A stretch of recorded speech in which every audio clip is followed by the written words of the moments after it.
Hello, and welcome back to Legacy of Leaders, where we interview the brightest and most interesting leaders in the community, and today is no different. I'm your host, Whitney Mincey, joined by a very special guest, Mr. David Firester, Ph.D. from TRAC Intelligence. Welcome. Thank you. I'm so excited to have you here today, especially today, and we'll get into that, but please first start by telling everyone about TRAC Intelligence. So TRAC Intelligence is a very small, veteran-owned organization that provides threat intelligence services to small and medium-sized type organizations. We look at the threat landscape and report back on individuals or entities that may pose a physical risk to our clients. So how'd you get into this? It's such an interesting field. So for me, it probably started back in the early 2000s.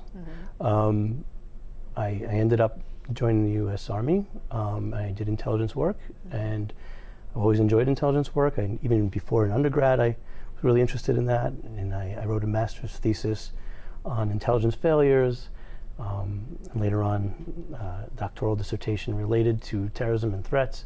And so this type of area is something I've always done well with. I've worked for a number of entities in both the private and public sector. And so I wanted to make this kind of my life's business. Well, first of all, thank you for your service. Thanks. As we're in September, of course, remembering September 11th, I think it's just incredible that that was kind of the catalyst that joined you or led you to join the military. Is that right? That's correct. Yeah, I was in Israel in many times during both intifadas, and in 2001, I was there. I came back after horrific incidents of suicide bombing occurred in Israel. I came back in August, and then we had September 11th, 2001. And it was just, for me, it was a catalyst. I had always toyed with the idea of serving, and I decided that I'm able-bodied, willing, and of sound mind, and I knew I had to do something. Yeah. So I did that. And I ended up in Army Intelligence, and I was deployed to Iraq in 2006, 2007. And so, the suicide bombing element has run some strange thread through my life. And having seen that in Israel, having witnessed that in New York City, having experienced that in Iraq, and so I wrote a doctoral dissertation on suicide bombing. And yeah, and here I am. Wow. So now you're using your experience in Army Intelligence to help your clients. So tell me a little bit about how you work with your clients. Generally, I assist them with seeing the threat landscape in a clearer way. Sometimes someone may potentially pose a risk of some sort of stalking or some sort of harassment, but they may not have crossed a particular threshold into what law enforcement would consider to be criminal activity. Right. So you're at the developing stages. However, rhetoric sometimes has the ability to escalate and turn into something much more threatening, and can materialize into a physical threat.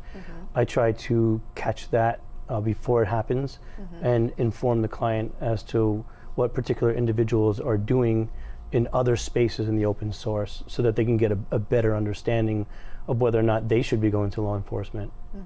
So for those that don't know about open source, what that is, can you give us a little bit of an explanation there? Yeah, open source in general is something that can be accessed by anyone in the public. It's all publicly available information. But some of it's hard to get to, or some people don't know how to. And sometimes people just don't have the time to do it. Right. Some people are tasked with quite a bit at their place of employment, that this task is thrown in their shoulders and they don't know how to handle it. Right. Well, here's what we do. Right. We handle it. That's when you step in. Yeah, that's when we step in. And intelligence, that part of open source intelligence is essentially not just information, but information that helps them to form a better threat picture, may assist them in taking some sort of action in the future, versus just information about someone or something. Can you tell us who your ideal target is, like the clients that you most enjoy helping and probably that need your help the most? Certainly Jewish entities. There's a very palpable rise in anti-Semitic violence or threats of violence. Right. And at this point in time, it's getting a little out of control. Right. And I think that we need some protection. Mm-hmm. And I think that the most ideal client for me are Jewish organizations, not to be limited to that scope, but that's certainly where my passion is. Mm-hmm. Well, thank you so much for being here. Sure. Unfortunately, we're out of time. If you want to learn more about David and all the amazing things that he can help you with, make sure you head over to dailynewsnetwork.com. All of his information will be listed there. And we will see you next time on Legacy of Leaders.